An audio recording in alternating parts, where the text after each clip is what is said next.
जय गुरु जी संगत जी।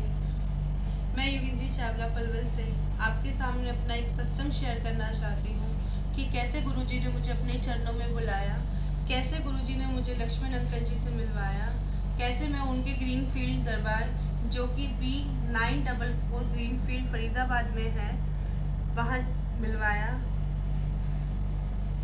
संगत जी, अपना सत्संग शेयर करने से पहले मैं अपनी मेडिकल हिस्ट्री के बारे में आपको थोड़ा बताना चाहती हूँ। 27 मार्च 2019 को मेरा एक ऑपरेशन हुआ था स्टोन का। मेरे गॉल ब्लैडर में मल्टीपल स्टोन थी और जब हम मॉर्निंग में मुझे पेन शुरू हुआ तो मुझे हॉस्पिटल में एडमिट कराया गया और उन्होंने बताया कि आपकी जो गॉल ब्लैडर है स्टोन्स की वजह से वो स्टमक में बस्ट हो गई है और हमें इमीडिएट ऑपरेशन करना पड़ेगा। तो उसके बाद मेरा इमीडिएट ऑपरेशन कराया गया। ऑपरेशन कराने के बाद जो भी रिकवरी सपोर्टिंग जो भी मेडिकल ट्रीटमेंट होता है, ठीक है, मेडिकल जो भी ट्रीटमेंट दिया जाता है रिकवरी के लिए, मेडिसिन, एंटीबायोटिक, पेन किलर्स वगैरह जो भी दी जाती है, वो मुझे रिएक्शंस होनी शुरू हो गई बैक टू बैक। जो भी वो मुझे पेन किलर या एंटीबायोटिक पेन होने के कारण जो भी मुझे इंजेक्शंस लगाते हैं, जो भी मेडिसिन देते हैं, वो मुझे इतना तगड़ा रिएक्शंस करती कि मतलब एक दो बार तो मेरे को ऐसा हुआ था कि शायद मेरी पल्स रेट बिल्कुल डाउन हो गई थी कि मैं अब गई और अब गई। उसी के बाद तुरंत वो मुझे एंटीडोट देते और बैक टू बैक मुझे 26 एंटीडोट दिए गए थे उस टाइम पर।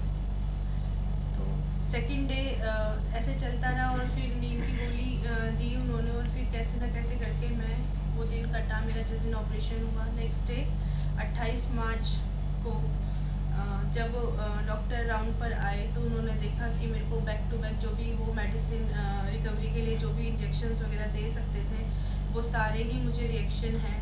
तो जो मेरे डॉक्टर जिन्होंने मुझे ऑपरेट किया था तो उन्होंने बोला कि ये सॉल्ट आप लाइफ टाइम नहीं खा सकते, कि लाइफ टाइम कुछ आपको मेडिसिन इवन फीवर की कोई भी पेन किलर्स हो गई, एंटीबायोटिक्स मैं नहीं खा सकती।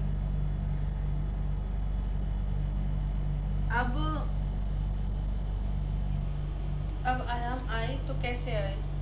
तो डॉक्टर्स ने जो भी वो बस यही कह के टाल देते थे कि हम आपको कोई आपको आराम पेन किलर्स नहीं दे सकते हैं क्योंकि आपकी बॉडी रिएक्शन कर रही है, तो ऐसे में आपको मेडिकल ट्रीटमेंट भी हम क्या दें। तो जो भी पेन है आप इसको सहन करिए और कोई भी पेन आपको 5 दिन से ज़्यादा तंग नहीं कर सकता। 5 दिन के बाद उसकी लिमिट जो है धीरे हो जाती है, ख़त्म होनी शुरू हो जाती है, कम होना शुरू हो जाता है। तो वो तक यानी उसी तरह से मुझे समझाने की कोशिश कर रहे थे। तो टाइम बीतता गया, पेन्स बढ़ते गए। अब आपको पता ही है कि एक ऑपरेशन होने के बाद पेन किलर या एंटीबायोटिक कितनी ज़्यादा सपोर्टिंग रहती है, लेकिन वो मैंने नहीं ली, जिसके कारण क्या था कि दिन गुजरते गए और मेरी जो मेडिकल जो हिस्ट्री या जो मेरी कंडीशन है, मेडिकल कंडीशन है, वो ख़राब होनी शुरू हो गई धीरे धीरे। तो कुछ टाइम पहले तक मुझे ये लगता था कि शायद मेरे पास टाइम कम है और मुझे बहुत कुछ करना है। समझ नहीं आ रहा था कैसे करूँ, कैसे क्या करूँ। संगत जी, मैं बताना चाहती हूँ कि मैं लक्ष्मण अंकल जी के दरबार से मेरा जुड़ाव कैसे हुआ या कैसे मैं गुरुजी से मिली। दिसंबर 2021 को मैंने अपनी जॉब छोड़ी, जहाँ पे मैं पिछले 6 साल से जॉब कर रही थी। उसके बाद मेरी जॉब नोएडा लगी। जनवरी 2022 में मेरी जॉब नोएडा लगी और 15 जनवरी से मैंने नोएडा जाना शुरू कर दिया। तो फरीदाबाद से मेरे बहुत सारे कलीग जाते थे नोएडा सेम ऑफिस में ही, तो उनके साथ मैं जाना शुरू करा। तो वो जो भैया थे जो हमारे साथ जाते थे, वो गुरुजी को बहुत मानते थे और गुरुजी को वो हमेशा सत्संग सुनते थे, हमेशा बोलते थे कि गुरुजी की मुझ पर बहुत ज़्यादा ब्लेसिंग हुई है। मैं हर वक्त गुरुजी का जितना शुक्राना करूं उतना कम है। वो गुरुजी के बारे में मुझे बताना शुरू कर देते थे कि गुरुजी महाशिव हैं, गुरुजी कहते हैं कि भगवान का से बड़ा रूप गुरु को माना गया है और ये तो साक्षात भगवान है। तो मैं उनकी बातें जस्ट ऐसे ही ह्यूमन नेचर से बस ऐसे सुनती थी कि चलो ठीक है, होंगे, मतलब ठीक है। वो हमेशा बोलते थे कि योगिंद्री आप एक बार गुरुजी के बारे में सुनो, जुड़ो गुरुजी से, गुरुजी की बहुत बहुत सारी मतलब ब्लेसिंग आपके ऊपर होंगी। लेकिन कहते हैं ना कि समझ आती नहीं है चीज़ें, हम सिर्फ अपने मैं में ही रह जाते हैं। तो गुरुजी के बारे में ठीक है, मैं सत्संग आते जाते हूँ, गुरुजी का सत्संग सुनने शुरू कर दिया। तो मैं पहले तो जस्ट मतलब टू बी वेरी फ्रैंक, मैं बहुत ही कैजुअल तरीके से सुनती थी कि ठीक है, हाँ ठीक है, कोई भजन है या कोई सत्संग है। तो मुझे थोड़ा सा ये लगता था कि ये सारे स्पोक्स पर्सन होते हैं जो अपने आप ही ऐसी बातें करते हैं अपने गुरु को प्रमोट करने के लिए। पीछे हमने बाबा शाबाओं के इतने सारे कांड सुने हैं, तो बस ऐसे ही मैं जस्ट कैजुअल ले जाती थी।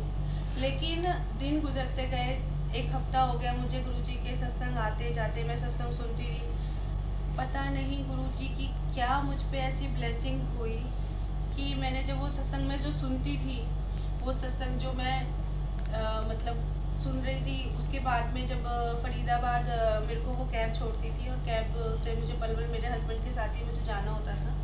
तो शाम के 6:30 बजे मैं फरीदाबाद पहुंची और उसके बाद फिर मतलब मैं अपने हस्बैंड के साथ गाड़ी में हम दोनों पलवल की तरफ अपने घर की तरफ चलने लगे। तो मैंने उनको बोला कि यार एक मतलब ये गुरुजी के बारे में वो बताते हैं भैया, और बहुत कुछ कहते हैं कि गुरुजी ने ये किया है, गुरुजी की ब्लेसिंग बहुत ज़्यादा है मुझ पर, तो सुनो सत्संग सुन लो।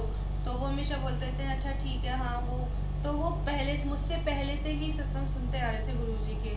लेकिन वो मुझे बताते नहीं थे क्योंकि मैं माता रानी को बहुत मानती हूँ। मैं मतलब मेरी माता रानी में इतनी अटूट आस्था है, मैं इतना ज़्यादा उनके डिवोटेड हूँ उनके लिए कि मुझे कोई और भगवान या कोई और गुरु मैंने आज तक कभी सोचा ही नहीं उनके बारे में। अब जैसे ही वो सुनते रहे, फिर उन्होंने कहा अच्छा मैंने ये सत्संग सुना है, ये सत्संग सुना है, तो वो इस तरीके से बोलने लगते थे। अब तो वो बोलते थे कि मैं ऑलरेडी मतलब जो भैया हैं जिनके साथ मैं नोएडा जाती थी या जो मेरे साथ कैब में जाते थे, वो मेरे हस्बैंड के दोस्त भी हैं। तो वो ऑलरेडी पहले भी बता चुके थे उनको, लेकिन मेरे हस्बैंड को गुरुजी के बारे में, लेकिन उन्होंने कभी मुझसे शेयर नहीं करी ये चीज़ें कि इसने मानना तो है नहीं, करेगी तो ये अपने मन की ही, तो क्या बताना इसको। तो इस तरीके से चलता रहा। तो उन्होंने कहा हाँ ठीक है, मैंने सुना। जब मैंने बताया गुरुजी के बारे में कि तुम्हें पता है, तो उन्होंने कहा हाँ मैं बहुत टाइम से उनके सत्संग सुनता आ रहा हूँ। तो मैंने कहा ठीक है। तो फिर अब क्या हुआ, हम अब जो सत्संग मैं नोएडा से फरीदाबाद तक आने जाने में जो मैं सुनती थी, अब वो मैं फरीदाबाद से पलवल जब हम घर जाते थे रात को, तो हम वो सुनने लग गए। पहले हमारी गाड़ी में जो गाने बजते थे, वो जगह सत्संग ने ले ली।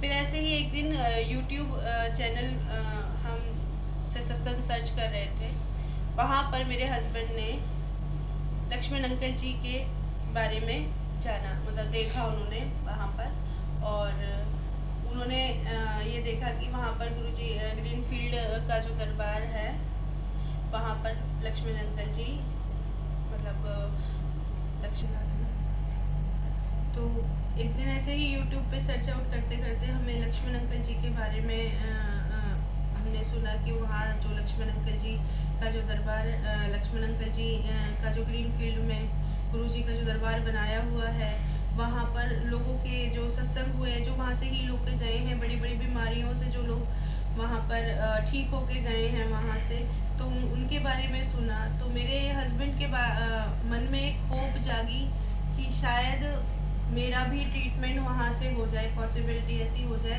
क्योंकि मेरी जो मेडिकल हिस्ट्री है, जो भी जैसे कि मेरा ऑपरेशन हुआ था, तो उसमें वो बहुत ही ज़्यादा ख़राब थी मेरी जो मेडिकल हिस्ट्री है। तो उनको यही लगता था कि जब, क्योंकि मेरे को कुछ भी पेन होता था या कुछ भी मेरे को परेशानी होती थी, तो मैं लिटरली डॉक्टर से भीख मांगती थी, कोई एक टैबलेट दे दो, ये मेरा दर्द रुक जाए और मुझे आराम आ जाए। लेकिन वो डॉक्टर सिर्फ यही बोलते थे कि सॉरी, हम आपकी मेडिकल हिस्ट्री को देख के हम आपको कोई भी मेडिसिन नहीं दे सकते, क्योंकि उससे आपकी बॉडी पे रिएक्शंस हैं। और रिएक्शंस भी ऐसा नहीं होता था कि जब भी कोई भी मैं पेन किलर, लाइट से लाइट कोई भी पेन किलर यदि मैं खा लेती थी, तो मेरी पल्स रेट डाउन हो जाती थी और मेरे फेस पे बहुत ज़्यादा इचिंग होनी शुरू हो जाती थी, फेस टू टो तक। तो उनको बस ये लगा कि शायद सब लोग इतनी बड़ी बड़ी बीमारियों से वहाँ पर हील होके गए हैं, लक्ष्मण अंकल जी निस्वार्थ भावना से इतना ज़्यादा लोगों का ध्यान रखते हैं और ऐसे मतलब ब्लेसिंग करते हैं कि मैंने उनको लगा कि इतने जब लोग ठीक हो गए, तो शायद तेरे को भी तेरा डॉक्टर मिल जाए, तेरा ट्रीटमेंट मिल जाए। तो वो 2-3 बार उन्होंने मुझे जब बोला कि ऐसा ऐसा है तो तू चलेगी क्या, तो मैंने भी बोला कि ठीक है, मैं मेरे को देखो ऐसे विश्वास तो नहीं है किसी गुरुजी पे, ठीक है, लेकिन अगर तुम्हें विश्वास है तो तुम्हारे विश्वास पे मैं चल लेती हूँ। तो एक दिन हम ऑफिस 6:30 में नोएडा से आ गई फरीदाबाद। फिर वहाँ से मेरे हस्बैंड मुझे लेने के लिए आए और हम ग्रीनफील्ड में B944 में हम गुरुजी के दरबार है जहाँ पर, वहाँ पर हम पहुँच गए। तो पहुँचने के बाद में जैसे ही हम वहाँ पे हमने अपनी गाड़ी पार्क करी और हम अंदर गेट पे गए, ऐसी मतलब मैं बता नहीं सकती, ऐसी अच्छी पॉजिटिव वाइब्स मुझे वहाँ से आ रही थी। हमने गेट एंटर करा, आंटी आई, उन्होंने कहा कि अभी हमने अपने बारे में बताया कि हम पलवल से हैं और हमने ऐसे यूट्यूब पर लक्ष्मण अंकल जी के दरबार के बारे में, मतलब लक्ष्मण अंकल जी के बारे में सुना है कि यहाँ पे गुरुजी का दरबार है और यहाँ से बहुत से लोग ठीक होके गए हैं। तो उन्होंने कहा ठीक है आप 5 मिनट बैठो, अभी वो लक्ष्मण अंकल जी हैं वो ऑनलाइन सेशन ले रहे थे। तो हम वहाँ पे बैठ गए। बैठते ही संगत जी मुझे ऐसा फील होता है कि जैसे कि मतलब बहुत ही ज़्यादा ठंड की मैं किसी बर्फीले तूफान में मतलब मैं बैठी हूँ और मेरी इतनी ज़्यादा मुझे कपकहाट फील हो रही थी, इतनी ज़्यादा मुझे शिवरिंग हो रही थी। और वहीं पर ही मैं अपने हस्बैंड को देखती हूँ तो वो नॉर्मल पोजीशन में बैठे हुए थे। तो कांपते कांपते फिर 5 से 7 मिनट के बाद आंटी आई, उन्होंने कहा कि आप आ जाओ। तो हम अंदर गए, अंदर गए, जो अंकल जी बैठे हुए थे हमने उनको नमस्ते करा और हमें पता नहीं था कि गुरुजी के दरबार में किस तरीके से मतलब क्या प्रोटोकॉल्स होते हैं, क्या फॉलो करना पड़ता है। तो जस्ट मैंने गुरुजी का सिंहासन लगा हुआ था और मैंने वहाँ पर मत्था टेका और मत्था टेकने पे जो मुझे एक पॉजिटिव वाइब्स आई, जो मुझे गुरुजी ने अपनी प्रेजेंस फील कराई, जो मुझे ऐसा लगा कि वहाँ सिंहासन पर कोई बहुत ही अद्भुत प्यारी सी चीज़ चमक रही है।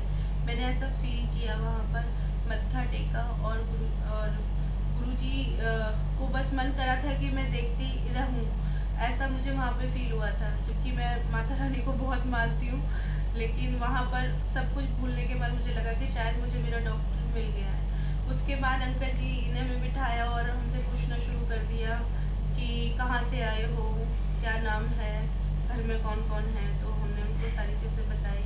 उन्होंने कहा ठीक है क्या परेशानी है। तो मैंने उनको बताया था कि ऐसे अपनी मेडिकल हिस्ट्री के बारे में बताना शुरू कर दिया कि 2019 में ऐसे मेरे गॉल ब्लैडर बस्ट हो गई थी स्टमक में ही, और उसके बाद मुझे कोई भी मेडिसिन मैं नहीं खा सकती, इवन ना कोई बाम ना कोई पेन किलर्स, मुझे सब चीज़ से रिएक्शंस है। इवन नींबू पानी से भी मुझे रिएक्शन है, शिकंजी जो बनाते हैं उससे भी रिएक्शंस था। ग्लूकोज मैं नहीं पी सकती थी और इन बिटवीन ही मुझे मतलब 2019 से लेके 2021 के बीच में मुझे एक माइनर हार्ट अटैक भी आया था, जो कि 6 मंथ पहले आया था मुझे। तो उस हार्ट अटैक के बाद भी मैं अपना लेफ्ट साइड से कभी मतलब जैसे सोते 5 मिनट के लिए करवट भी नहीं ले सकती थी। तो उन्होंने कहा ठीक है, उन्होंने अपनी डायरी में लिख लिया और उन्होंने मुझे बोला कि ठीक है मैं पिताजी से बात करके मैं आपको बता दूंगा और जैसे भी होगा मैं कॉल कर दूंगा, अब तुम मत्था टेक के जाओ।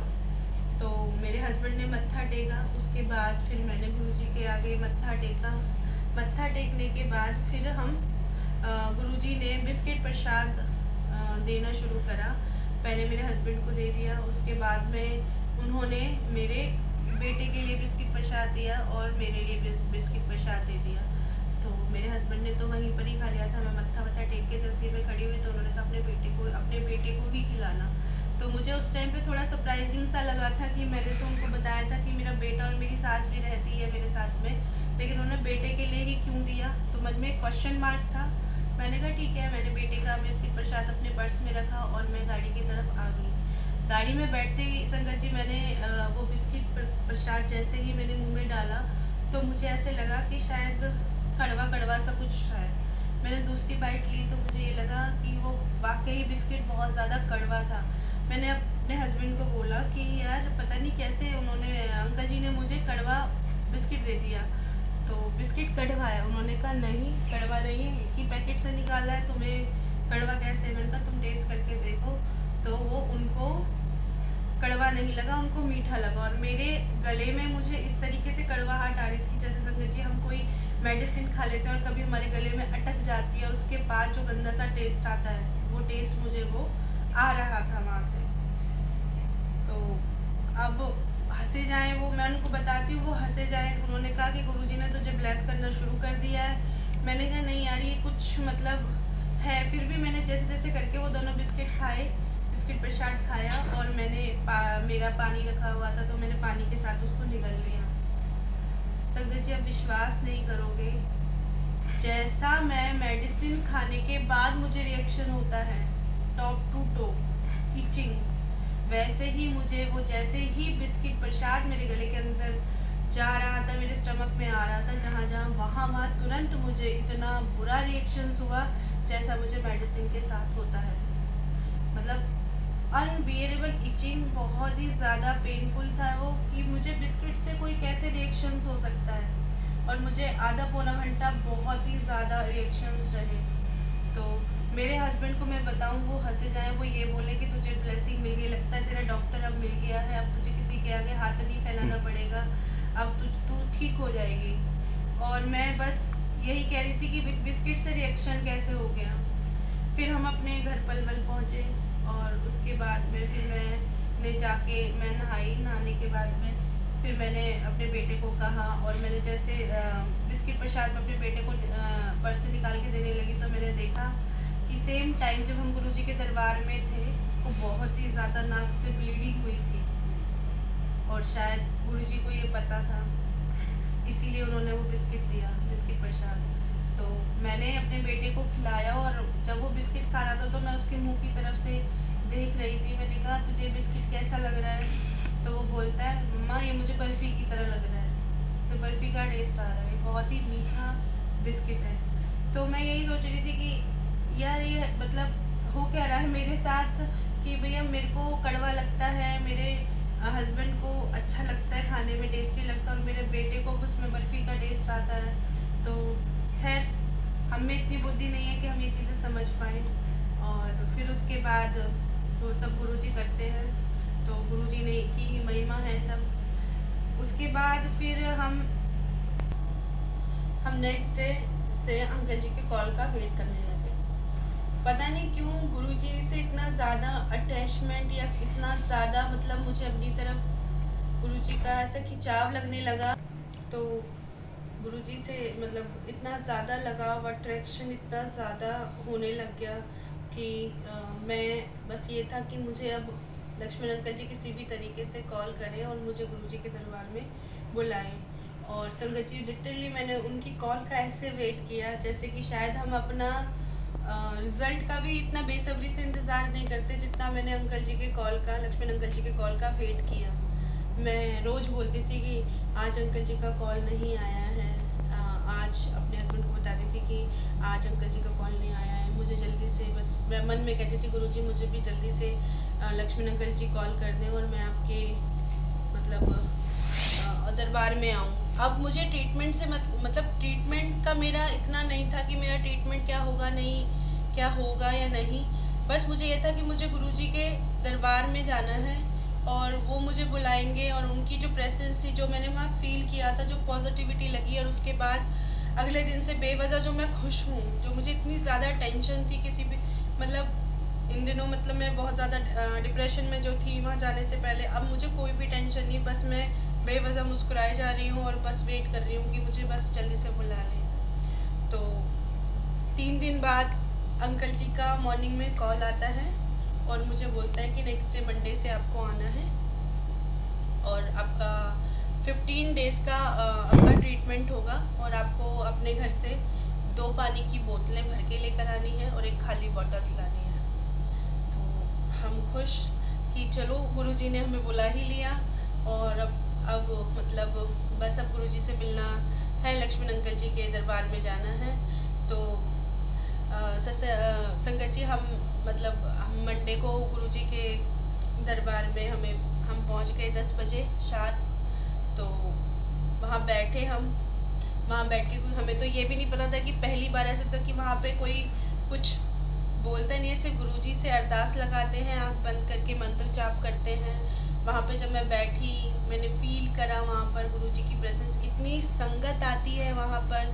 लक्ष्मण अंकल जी जो निरंतर निस्वार्थ भावना से इतनी सेवा करते हैं, मतलब कोविड के दौरान में, या मतलब आजकल जैसे लोग अपने रिश्तेदारों से भी नहीं मिलते हैं या गैप बनाते हैं कोविड की पैंडेमिक के बाद में, लेकिन वहाँ पर लक्ष्मण अंकल जी ने कुछ भी ऐसा प्रोटोकॉल नहीं रखा है। वो चाहे कैसी भी बीमारी हो, सबकी इतनी सुनते हैं और इतना निस्वार्थ भावना से उनकी सेवा करते हैं। तो मतलब वो देख के ही मुझे ऐसा लगा कि हाँ, मुझे मेरा ट्रीटमेंट यहाँ पर हो जाएगा, या मुझे मेरा डॉक्टर मिल गया है। तो लक्ष्मण अंकल जी ने मतलब सुना मुझसे, बोला कि अब आपका 15 दिन का ट्रीटमेंट है, कंटिन्यू आपको 15 डेज आना है। और ये जल मुझे 2 बोतल ब्लेस करके दे दिया और 1 बॉटल में मुझे शिवलिंग का जल दे दिया। और उन्होंने मुझे बता दिया कि जो 1 बोतल है आपको मतलब खाना खाने से पहले लेनी है, मतलब 1-1 गिलास उसमें 3 टाइम लेना है। जैसे कि सुबह ब्रेकफास्ट से पहले मुझे 1 गिलास पीना है, बिफोर लंच मुझे पीना है, और बिफोर डिनर हमको वो 1 गिलास पीना है बॉटल का पानी, जो ब्लेस करके लक्ष्मण अंकल जी ने मुझे दिया था। और 1 बॉटल मुझे जो दी थी वो मुझे अर्ली मॉर्निंग बासी मुंह बेड पे से उतरे बिना ही वो मुझे पीनी थी पूरी बॉटल। और शिवलिंग का जल दिन में 2-3 बार पीना है, और जहाँ पेन है वहाँ लगाना है, वहाँ पर लगाना है। तो मैंने ठीक वैसे ही तो उनके अकॉर्डिंगली मैंने अपना जल प्रसाद लेना शुरू कर दिया। इस बीच में संगत जी एक लाइन मेरे से मिस हो गई है, वो मैं बताना चाहती हूँ कि जिस दिन मैं अंकल जी को फर्स्ट टाइम मिली थी, जब दरबार में आई थी, तो मैंने उनको सारी अपनी मेडिकल हिस्ट्री बताने के बाद में उन्होंने कहा था ठीक है। मैंने उनको ये भी बताया था कि मेरे को 6 मंथ पहले हार्ट पे स्ट्रोक आया था, और उस दिन से मैं अपने इस करवट पे नहीं सो सकती थी। तो उन्होंने सब कुछ लिख के, मैं अपने घर जैसे पहुँची थी, रिएक्शन जो मैंने आपको बताया, बिस्किट खाया तो उसका रिएक्शन हो गया। उसके बाद मैं घर पहुँची और फिर मैं सुबह उठी हूँ, तो मेरे हस्बैंड मुझे कहते हैं कि अच्छा तू बता मुझे कि तू तो कह रही थी कि तू इस करवट कभी मतलब सोई नहीं है 6 महीने से, और आज रात तू पूरा इस करवट पे ही सोई है, तूने पीछे करवट बदली ही नहीं है दूसरे हाथ में। तो ये सुन के मुझे थोड़ा सा गुरुजी में इतनी आस्था मतलब हुई कि अच्छा ऐसा हुआ है कि जिस करवट पे मैं 5 मिनट भी मैं लेट नहीं सकती थी, मेरा हाथ सुन्न हो जाता था, पूरी रात में उस करवट पे कैसे सो गई। ये तो एक मिरेकल ही है, मेरी लाइफ में तो बहुत ही बड़ा मिरेकल है ये गुरुजी का। गुरुजी ने अपनी प्रेजेंस मुझे बताई है, मेरा जो आस्था थी वो मेरी उन पे बहुत ज़्यादा बड़ी, शुक्राना है, शुक्राना है। हाँ, तो फिर ट्रीटमेंट लेना शुरू कर दिया मैंने, डे बाय डे मैं वहाँ पर जाने लगी। मैं अपना सेकंड डे का सत्संग शेयर करना चाहती हूँ आपसे कि सेकंड डे मैंने क्या फील किया। पहले दिन जब मैं जल प्रसाद ले रही थी अपने दोपहर के टाइम का, तो मैं घर आ गई थी, कुछ अच्छा सा नहीं लग रहा था। तो घर आने के बाद में मुझे थोड़ा सा अजीब सा ही लग रहा था, अनईजी सा फील हो रहा था। तो फर्स्ट डे जब पहली बार जब मैंने जल प्रसाद लिया, तो मुझे बहुत ही ज़्यादा कड़वा पानी लगा। मतलब मेरे घर का पानी, सादा पानी जो मैं रोज़ पीती हूँ, वो मुझे इतना कड़वा कैसे लग सकता है। तो फर्स्ट डे मुझे बहुत ज़्यादा मतलब पहली बारी में बहुत कड़वा लगता है। और से जब दूसरा दोपहर के टाइम में जब मैं वो जल प्रसाद लेती हूँ बिफोर लंच, तो तब वो मुझे थोड़ा सा हल्का सा, मतलब कोई स्वाद नहीं है उसमें, कभी मीठा बनाता है, कभी बकबका सा स्वाद है उसमें, कोई टेस्ट लेस जैसे पानी है वैसा टेस्ट आने लग गया। और फिर शाम को जब मैं वो प्रसाद अपना जल प्रसाद एक जो बिफोर डिनर लेती हूँ, तो उसमें से लिटरली उसमें से मुझे विक्स की स्मेल आती है। और जैसे ही मैंने ढक्कन खोलती हूँ बॉटल का, तो जो विक्स की फ्रेगनेंस होती है जो बहुत तेज़ वो आती है, वो पूरे मेरे बेडरूम में हो गई। और मैंने अपनी मदर इन लॉ से पूछा कि मम्मी आपने विक्स लगाई है क्या? तो उन्होंने कहा नहीं। मैंने कहा पता नहीं क्यों इस जल में से मुझे जल प्रसाद जो ब्लेस करके दिया है, इसमें मुझे ना विक्स की बहुत मतलब स्ट्रॉन्ग इसकी बहुत ज़्यादा फ्रेगनेंस आ रही है। तो उन्होंने कहा नहीं नहीं ऐसा तो कुछ भी नहीं है। और मैंने जैसे वो जल प्रसाद लिया और उसके बाद में जैसे मुझे रिएक्शन होता है, अगेन मैंने वही रिएक्शंस फील करा कि मेरे को पूरी बॉडी पे फिर से इचिंग दाने हो गए हैं और सांस लेने में तकलीफ हो रही थी। तो मेरे घर के जल से, जो मैं घर से अपने घर से पानी लेके गई थी, उसमें ही 3 टाइम में अलग अलग टेस्ट मुझे आया। तो नेक्स्ट डे फिर हम गए अंकल जी के पास और अंकल जी को मैंने बताया कि मेरे साथ आज ऐसा ऐसा हुआ है। तो उन्होंने कहा ठीक है, कोई बात नहीं, ये तुम्हारे ट्रीटमेंट का ही पार्ट है। सेकेंड डे में क्या, जब मैं वहाँ पे मत्था टेकती हूँ और फिर मैं देखती हूँ कि एक आंटी आती हैं, मतलब आंटी हैं, वो पलवल से आती है और वो बहुत ही ज़्यादा मतलब उनको स्टमक में कोई दिक्कत थी लाइक, और वो बहुत ज़्यादा मतलब बीमार थी। और उन्होंने मतलब वहाँ के ब्लेसिंग्स गुरुजी की हुई उन पर और ट्रीटमेंट उनको मिला, और वो आज जो बेड से भी नहीं उठ पाती थी, आज वो बिल्कुल ठीक ठाक है। वहाँ पे मैंने बहुत सारे ऐसे संगत को देखा जो कि मतलब कह सकते हैं कि क्रिटिकल कंडीशंस जिनकी है, और वो यहाँ से लक्ष्मण अंकल जी का जो गुरु जी का जो दरबार बना रखा है, लक्ष्मण अंकल जी जो सेवा भाव से सेवादार जो बने हुए हैं, जो हमें इतना ज़्यादा हमें मतलब पॉजिटिविटी देते हैं और हमें इतना ज़्यादा मतलब मॉरल सपोर्ट भी करते हैं। हेल्थ से रिलेटेड वो हमारे ध्यान तो रख ही रहे हैं, हमारे इलाज भी कर रहे हैं। और 1 रुपया, मैं कहती हूँ ना, आज अगर हमें कोई जुकाम हो जाता है या हल्का सा फीवर होता है, हम डॉक्टर्स के पास जाते हैं, इतना लंबा चौड़ा बिल बन जाता है और इतनी ज़्यादा मतलब हमारा पैसा वेस्ट होता है। लेकिन यहाँ पर इतनी बड़ी बड़ी बीमारी जो संगत को हुई है, वो भी निस्वार्थ भावना से, सिंगल 1 रुपया भी नहीं, 1 रुपया क्या, एक मतलब 1 रुपया भी नहीं लेते हैं वो, और इतना ट्रीटमेंट करते हैं। और प्रसाद जो मिलता है, जो संगत प्रसाद लेकर आती है, वो भी हम संगत को ही बांट देते हैं कभी भी, और अपनी तरफ से भी मतलब वो प्रसाद हमको देते हैं। संगत में जितनी सारी संगत आ रही है उनको मतलब आज के टाइम में बेमतलब कोई किसी को कुछ मतलब पानी भी नहीं पिलाता है, और वहाँ से इतनी निस्वार्थ भावना से लक्ष्मण अंकल जी हमारी देखभाल करते हैं, हमें अपने बच्चों की तरह ट्रीटमेंट करते हैं। हमेशा ऐसा नहीं है, मतलब मॉरल सपोर्ट भी करते हैं। तो मैं सबसे ज़्यादा शुक्राना तो लक्ष्मण अंकल जी का करूँगी कि उन्होंने हमें इतना ज़्यादा वो हमें मतलब ट्रीटमेंट दे रहे हैं, इतना पॉजिटिविटी देते हैं, एक बड़े की तरह हमें मतलब सहारा देते हैं।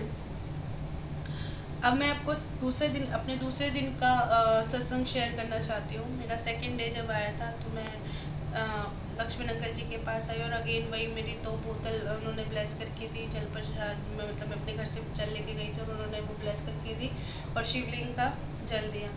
तो सेकंड डे जब मैं अपने ऑफिस पहुँची तो मुझे लिटरली मतलब मुझे अच्छा नहीं लग रहा था, बहुत ही ज़्यादा वीक लग रही थी मैं। मुझे ऐसा लग रहा था कि शायद ना मैं मतलब बिना मन करे मैं वहाँ ऑफिस में पहुँची, और ऑफिस में पहुँचने के बाद थोड़ी देर मैं बैठी और मुझे सडनली क्या फ़ील होता है, 11 बजे के करीब मुझे फील होता है कि मुझे फिर से ठंडे गर्म पसीने आने शुरू हो गए हैं और मेरा बीपी फ्लक्चुएट हो रहा है।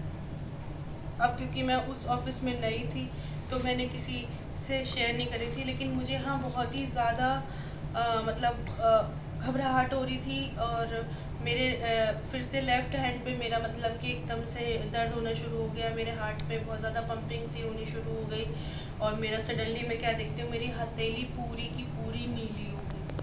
मैंने जिसकी फ़ोटो भी खींच के क्लिक करके भी मैंने अपने पास रखी है कि मैं देखूँ मुझे हो क्या रहा है। मैंने वो फ़ोटो क्लिक करके मैंने अपने हस्बैंड को बोली कि मैंने उनको बोला कि मेरी तबीयत बहुत ज़्यादा ख़राब सी लग रही है मुझे, और मेरा हाथ देखो बिल्कुल नीला हो गया है, मेरी नसें एकदम तन गई हैं, एकदम से सुन्न हो गई हैं। मुझे लग रहा था कि शायद ये मेरा सेकंड हार्ट स्ट्रोक था, कि जो मुझे दोबारा से सेकंड माइनर हार्ट अटैक आ रहा था। तो फिर वहाँ पे मैं किसी को जानती नहीं थी। जिन भैया के साथ मैं फरीदाबाद से नोएडा जाती थी वो मुझे मिले वहाँ पर, तो मैंने उनको बताया कि भैया जो गुरुजी में बहुत ज़्यादा आस्था रखते थे, उन्होंने बोला कि जिनकी आस्था है, उन्होंने बोला, मैंने उनको बोला कि भैया मेरे को बहुत ज़्यादा मेरी तबीयत ख़राब हो रही है और मेरे हार्ट पे बहुत ज़्यादा प्रेशर आ रहा है और मेरे को लग रहा है मेरा बीपी मतलब बहुत ज़्यादा फ्लक्चुएट कर रहा है, तो मुझे समझ नहीं आ रहा क्या करूँ। तो उन्होंने मेरे लिए एक गिलास ठंडा पानी लेकर आए, मैंने वो पिया, लेकिन सडनली उन्होंने जब मेरा हाथ देखा तो उन्होंने कहा कि ये क्या है, हाथ पूरा नीला हो रखा है। मैंने कहा शायद हार्ट अटैक की प्रॉब्लम है। तो वो उनको पता नहीं उनके मन में कैसे आया, क्या आया, उन्होंने मुझे अपनी जेब से गुरुजी का स्वरूप निकाल के दे दिया कि ये अपने पास रखो। तो फिर मैंने अपने हस्बैंड को बोला मेरी ऐसे तबीयत ख़राब है फ़ोन करके, तो उन्होंने बोला कि एक बार आप लक्ष्मण अंकल जी को कॉल कर लो। तो मैंने लक्ष्मण अंकल जी को कॉल किया, फिर उनका फ़ोन मतलब उन्होंने फ़ोन उठाया नहीं, और 5-7 मिनट के बाद अंकल जी का कॉल आता है मेरे पास। तो मैंने उनको अपनी कंडीशन बताई कि मेरे साथ ऐसे दिक्कत हो रही है।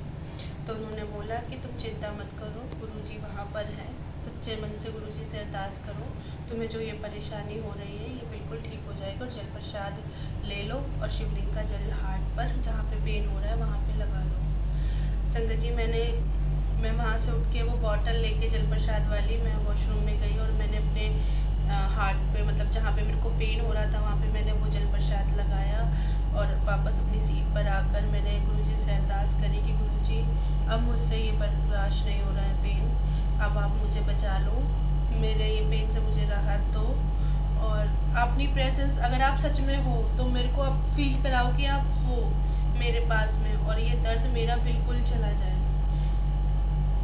और मतलब मैं बयान नहीं कर सकती कि मैंने ये बोला गुरुजी से, और विदिन 3 to 5 मिनट में मुझे एक ऐसी फ्रेगनेंस आई, वो भैया भी वहीं बैठे हुए थे, और आज भी अभी जब मैं बताती हूँ ये वाक़या तो मेरे को फिर से मतलब मेरे रोंगटे खड़े हो जाते हैं कि मैं उनको बोलती हूँ कि भैया मुझे ना बहुत ज़्यादा तेज़ गुलाबों की फ्रेगनेंस आ रही है, मुझे सांस नहीं लिया जा रहा था। उन्होंने कहा था फ्रेगनेंस है, तो उन्होंने कहा गुरुजी आई है तुम्हारे पास, मुझे तो नहीं आ रही है इसमें मतलब फ्रेगनेंस, मेरे को तो नहीं आ रही।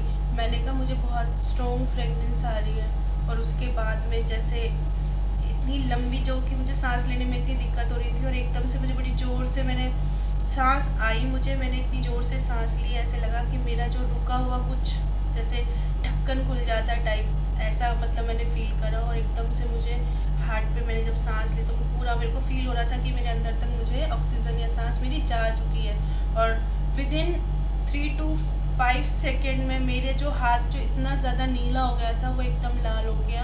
और ये चीज़ में जो भैया वहाँ बैठे हुए थे उन्होंने ये सारी चीज़ नोटिस करी थी कि योगिंद्री अब तो तेरा हाथ बिल्कुल लाल हो गया है, नीलापन तो चला गया है, तेरे पास गुरुजी आए हैं। तो उन्होंने मुझे बोला कि वो गुरुजी सबकी सुनते हैं, तेरी तबीयत खराब है इस वजह से देख उन्होंने तुझे ब्लेस करने वो खुद चल कर आए हैं यहाँ पर। तो मुझे भी मेरा विश्वास उस दिन इतना ज़्यादा गुरुजी पर हो गया कि बस मैं बता नहीं सकती कि बहुत बहुत अनंत शुक्राना है गुरुजी।